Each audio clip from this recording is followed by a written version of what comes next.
En une soirée, Figma a révélé 2 upgrades majeurs de leur produit cœur, ainsi que 3 nouveaux produits à part entière. Impressionnant, mais qu'est-ce que ça vaut vraiment? J'ai testé et on débriefe ça ensemble. Parlons. La saison 8 de Parlons Design est sponsorisée par User Testing, la solution de collecte de retours utilisateurs et d'Inside Clear. Salut, c'est Romain Vachna, bienvenue dans Parlons Design pour parler de la config 2025, les grandes annonces de Figma. Je vous avoue qu'avant de commencer, j'étais un peu blasé, je m'attendais pas à grand chose et j'ai été bien surpris. Clairement, on a 2 évolutions majeures de Figma, les grids et le mode Draw, qui est le concurrent à Illustrator, et également 3 produits, Figma Sites, Figma Make et Figma Buzz. Le test du dernier m'a bien surpris, je vous avoue, on va en parler tout de suite, parce que j'ai testé la majorité de ces fonctionnalités, en tout cas celles qui sont disponibles, et comme ça je vous débriefe les news et je vous fais mon petit retour d'expérience à chaque fois. Commençons par les 2 évolutions majeures de Figma, les grids et le mode Figma Draw. Alors, Figma Grid, c'est une amélioration de l'auto-layout. On avait déjà l'auto-layout standard horizontal, standard vertical, le mode flow un petit peu où ça venait se mettre à la ligne et ça faisait un retour à la ligne si nécessaire. Donc c'était déjà pas mal et donc désormais on a un 4e mode, le mode grille. Alors c'est un mode qui est calqué sur le comportement de la grille CSS web. Donc normalement, tout ce qui est faisable sur Figma avec cette grid est aussi faisable en dev. Alors je dis normalement parce que j'ai vu quelques dingueries qui me semblent un petit peu sortir du cadre de cette CSS grid. Mais à minima, le comportement global ressemble beaucoup au comportement natif, on va dire, de la grille CSS. Donc globalement, on va pouvoir définir une grille avec un nombre de colonnes et de lignes comme on le souhaite, qui par défaut ont une largeur équitablement répartie par rapport à la largeur du viewport, mais c'est complètement réglable. Donc on peut mettre des colonnes avec des largeurs fixes ou des largeurs qui viennent s'adapter automatiquement. À l'intérieur de cette grille, on va pouvoir positionner des éléments. Alors, bien sûr, le mode par défaut, c'est une case, un élément, mais on va pouvoir aussi dire qu'on veut des éléments qui prennent 2 cases de largeur, ou 2 cases de haut, ou plus. Et donc vraiment utiliser cette grille de manière tout à fait adaptative pour gérer ces designs. Le resizing est forcément du coup dynamique en fonction de la largeur du contenu, et cetera. Donc vraiment pas mal. En gros, c'est une vraie grille web responsive, moderne, avec même quelques bonus. Donc c'est vraiment top. Je l'ai testé, ça fonctionne bien, c'est efficace, ça fait finalement ce qu'on attendait d'une grille. Donc ça va être à surexploiter très vite dans Figma classique, mais on va le voir, c'est aussi très intéressant pour Figma Sites. Voilà, la feature de grid, j'ai envie de dire, ça fait 10 ans qu'on l'attendait, justement à la mode où c'était à l'époque où c'était vraiment la mode d'utiliser des grilles partout. Ça aurait été une feature parfaite. Aujourd'hui, c'est un petit peu moins le cas parce qu'on a des layouts très orientés mobile qui ont moins d'intérêt avec une grille.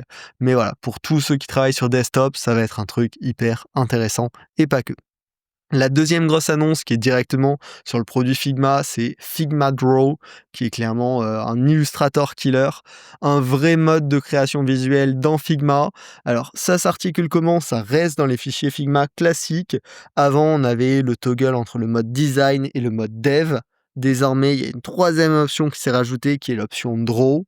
Quand on passe dans ce mode Draw, on reste dans nos fichiers Figma standard avec quelques améliorations, notamment un panneau de layer plus visuel, qui va plutôt ressembler justement à ce qu'on avait dans Illustrator, hein, où on va voir pour chaque calque qu'est-ce qu'il contient exactement, mais on va aussi avoir une flopée de nouveaux outils et également des brushes disponibles directement dans notre barre d'outils. Des brushes personnalisables comme sur Photoshop ou sur Illustrator. On va également avoir des repeaters, des nouveaux effets visuels, un vrai outil de création de forme. Donc ça qui en effet faisait un petit peu de défaut à Figma jusqu'à maintenant. On va également avoir un outil pour faire des patterns. Donc, ils sont en train de remplir au fur et à mesure tout ce qui manquait à Figma pour vraiment concurrencer de bout en bout dans Illustrator. C'est accessible en juste un clic depuis n'importe quel fichier Figma. C'est vraiment pas mal. Je l'ai testé très rapidement. J'avoue que c'est pas l'outil sur lequel j'ai passé le plus de temps, parce que moi, c'est pas trop ce qui m'intéresse personnellement. J'ai quand même plutôt un rôle, produit, très orienté, conception, et la création d'illus et de visuels, c'est plus petite partie de mon travail. Mais globalement, c'est la plupart des features qui sont vendues dans Figma Draw sont aussi disponibles dans le mode design classique, de Figma. Donc ça, c'est bien. Ça veut dire que ça améliore aussi Figma classique, notamment sur les effets visuels et sur les patterns. Pour autant, on a donc ce mode Draw où, toutes ces fonctionnalités sont packagées de manière un petit peu plus visuelle, avec des sliders partout, des représentations visuelles des différents calques et tout. Donc ça va plaire aux créatifs, il y a aucun doute. Ça complète les manques qu'avait Figma sur ce domaine-là. La séparation entre Figma Draw et Figma Mode Design, produit, on va dire, est plutôt bien faite. Donc ça permet à Figma classique, on va dire, de rester assez simple. Ça permet de passer dans le mode Draw quand on veut un usage vraiment très créatif. C'est un bon équilibre. Franchement, rien à redire. Fallait qu'ils fassent cette évolution, ils l'ont fait. Ça a l'air d'être fait de manière très propre, très efficace. Ça devrait plaire, aux plus créatifs d'entre nous. Voilà ce qui en est pour, le produit Figma initial. Maintenant, parlons des 3 nouveaux produits. Le premier qui a été annoncé, c'est Figma Sites. C'est le fameux bouton publier. On fait tous nos designs dans Figma. Pourquoi on pourrait pas directement le publier en prod comme un vrai site que nos vrais visiteurs pourraient aller visiter? Eh beh, c'est désormais possible. Ça se base, beaucoup sur la logique de Website Builder qu'on a déjà quand on fait un design sur Figma. Bien évidemment, ça surexploite l'auto-layout et la nouvelle grid pour proposer, un site qui soit responsive grâce à l'auto-layout. Il gère même des breakpoints, pour pouvoir faire des ajustements plus manuels en fonction des différentes tailles d'écran. C'est très bien géré, franchement, il y a rien à redire. Il propose également des templates, du coup, pour pouvoir tester et créer un site plus vite, qui utilise ces systèmes de breakpoint, de responsive, les tester. Ça marche super bien. Quand on modifie, sur un breakpoint, ça vient le modifier partout, sauf si c'est des changements, où il y a une différence souhaitée. Donc c'est vraiment très simple à gérer, on n'a pas l'impression de gérer 3 sites différents, on en gère vraiment un sur lequel on peut faire quelques différences, là où il y a besoin. C'est compatible avec les librairies de composants, Figma standard, donc ça permet, de développer, design envelopper peut-être on pourrait dire, si on fait un mix des 2, extrêmement rapidement. Par rapport à Figma standard, ils sont venus quand même, répondre à quelques problématiques qui sont un petit peu compliquées à gérer aujourd'hui sur les effets O2 hover, les effets quand on appuie sur un bouton et cetera. Si on veut le gérer dans Figma aujourd'hui, il faut faire plusieurs états de composants, créer des, interactions entre les différents états. C'est un petit peu relou. Là, ils l'ont géré de manière native, donc on peut directement dans un panneau de paramètres, définir les effets de hover, les effets d'appui, de manière native sans avoir à créer des variantes. Donc là, il y a un petit gain de temps, d'efficacité quand on est sur Figma Site. Également, il propose des interactions de page, donc on va pouvoir faire des interactions durant le scroll, avec le mouvement de la souris, des choses comme ça, de manière très, très simplifiée. Pour l'instant, pas hyper personnalisable, mais très simple d'usage. Donc c'est vraiment, voilà, un bon pas, dans la direction de la personnalisation de cette expérience web. On peut même connecter notre propre nom de domaine. Donc je peux vous dire qu'on va avoir un paquet de portfolios, faits directement sur Figma Sites, dans les, prochains mois et prochaines années, il y a aucun doute. Et derrière, c'est pas de la technologie propriétaire, hein, ça va créer du vrai code HTML, CSS publiable en ligne. Très précisément derrière, c'est du React et du Tailwind, pour la stylisation, en tout cas de ce qu'ils ont annoncé. Donc pour des, cas d'usage portfolio et site web marketing, c'est parfait. Je l'ai testé, ça marche très bien. C'est encore réduit, on va le voir, il y a quelques fonctionnalités dont on va parler après qui ont été annoncées, mais qui ne sont pas encore sorties. Et pour moi, le petit point noir à date, c'est qu'on n'a pas accès au code qui est généré à date. Donc si on veut prendre tout ce code-là qui est généré par Figma, pour, soit aller le recustomiser à la main, soit juste pour, l'héberger ailleurs, ça a pas l'air d'être possible pour le moment dans cette première version. Voilà, c'est un petit point dommage, mais j'imagine que ça va arriver, dans les prochains mois. Et également, le dernier petit point d'attention, c'est que c'est pas intégré comme un mode de Figma. Je vous ai dit tout à l'heure qu'il y avait le mode Draw, le mode Design et le mode Développeur. Il y a pas un 4e mode, Figma Sites, Publish. C'est un type de fichier différent. C'est intéressant comme approche, à voir comment fonctionne la conversion d'un Figma standard à un Figma Site. Ça, j'imagine que ça va être important pour pas mal de monde. En tout cas, voilà, c'est le produit Figma qui a été un peu repersonnalisé pour gérer la publication en ligne, la publication web et ils l'ont bien fait, hein, soyons honnêtes. Dans les choses qu'ils ont annoncées, mais qui ne sont pas encore disponibles, il y a la partie CMS. Donc on va pouvoir gérer une petite base de données pour gérer par exemple du blog. Ça reprend le système et la structure des variables qui ont été rendues disponibles il y a 1 ou 2 ans sur Figma. Donc ça va débloquer tous les cas d'usage pour faire du blog ou des sites web qui listent n'importe quoi très rapidement directement avec Figma. Ça va devenir encore un peu plus puissant. Dans le coming soon, on a aussi une partie code editor. On va pouvoir transformer une frame designée dans Figma en code éditable manuellement pour pouvoir aller plus loin, l'animer, créer des connexions avec des API ou autres. Donc ça devrait encore monter d'un niveau en termes de capacité. Et donc là, ça va permettre même de peut-être mettre en production, hein, des produits, relativement simples, 100 avec Figma Sites, donc c'est vraiment pas mal. Pour autant, pour des produits complexes, c'est pas la peine d'imaginer ça, en tout cas pour le moment. Ça a pas spécialement, l'air d'être l'ambition non plus, dans l'immédiat, de Figma là-dessus. Mais c'est un gros premier pas et dans les prochains mois, entre le CMS, le code editor et cetera, on devrait commencer à avoir un outil très puissant de ce côté-là. C'est disponible normalement pour tout le monde, donc n'hésitez pas à aller le tester. Le deuxième produit qui est en plus un petit peu lié à Figma Sites, mais qui n'est pas encore disponible. Alors il est disponible en bêta, mais que pour certains clients. Malheureusement, je n'en fais pas partie, mais ça a l'air pas mal. Ça s'appelle Figma Make. Ça permet de transformer un design en prototype code fonctionnel. Donc c'est un peu un concurrent à tout ce qu'on a pu discuter récemment, mais Bolt, Lovable, Firebase Studio, Replit, tous ces outils qui, grâce à l'IA, à partir d'un prompt ou d'un design, vont nous créer un site web fonctionnel. Donc globalement, il suffit de copier-coller un lien de Figma dans Figma Make et potentiellement d'y ajouter un prompt pour générer, encore une fois, du code React et Tailwind, qui va donc créer une vraie application web. Potentiellement, vu que c'est du code, hein, on peut tout faire avec, donc accéder à de la vraie donnée, des cartes, des bases de données, des API quelconques, mais on va aussi avoir la possibilité d'utiliser toutes les technos web, donc on peut créer, tout ce qu'on veut, hein, des sites web bien sûr, des produits, des jeux, des rendus 3D, on peut tout faire et la démo qu'ils ont fait, sur scène était vraiment impressionnante.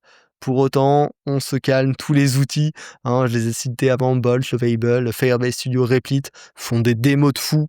Quand on l'utilise, on voit que c'est un petit peu plus compliqué que ça et souvent, il faut un petit peu mettre les mains dans le code à un moment pour débugger certains trucs. Donc on verra ce que ça donne, ne nous emballons pas. Bien évidemment, c'est compatible avec Figma Sites, donc on va pouvoir développer des choses dans Figma Make et les intégrer et les publier en ligne avec Figma Sites, donc hyper intéressant.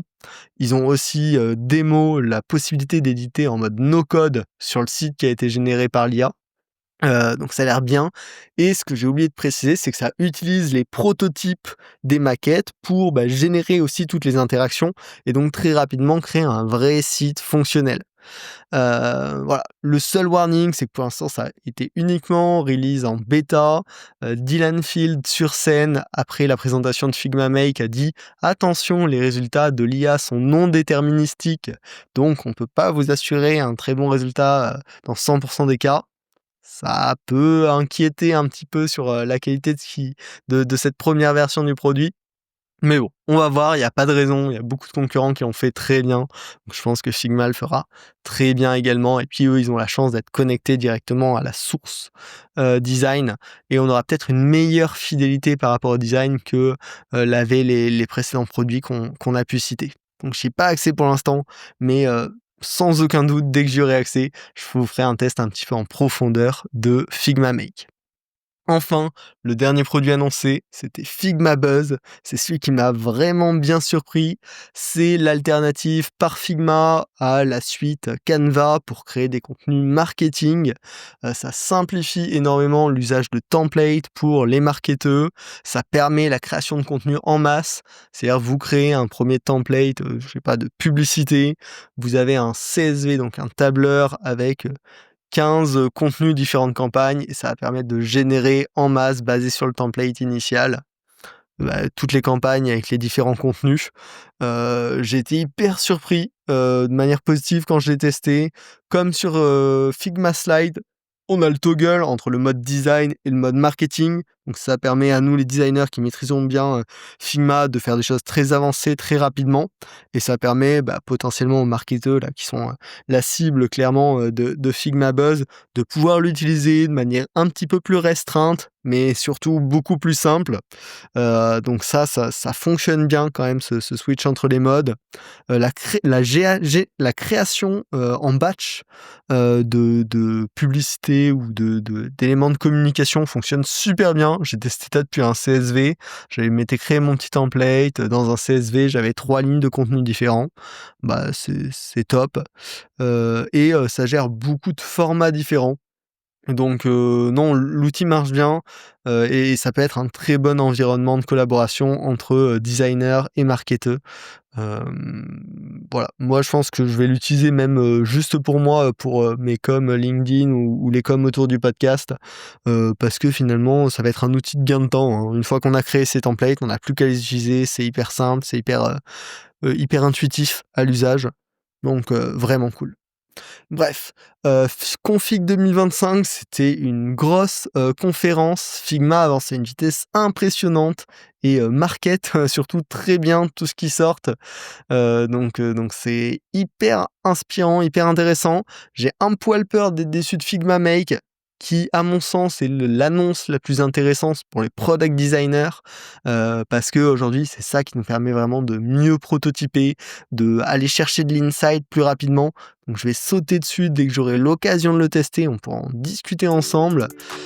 Si ça vous intéresse d'explorer l'expérience Figma Buzz, Figma Sites, vous avez la flemme d'aller le tester par vous-même, tous les screenshots sont déjà disponibles sur tableau.club avec 3 O, qui est le site gratuit de benchmark que j'ai lancé il y a quelques mois de cela. Donc voilà, vous pouvez benchmarker Figma Sites et Figma Buzz en quelques secondes directement sur tableau.club. Je vous mettrai les liens en description. Et bien sûr, si cet épisode vous a plu, abonnez-vous. D'ici quelques semaines, je l'espère, on aura la review complète en détail de Figma Make. On aura peut-être d'autres actus sur Figma et surtout plein de conseils, plein d'inspirations, plein d'idées, plein d'outils autour de product design.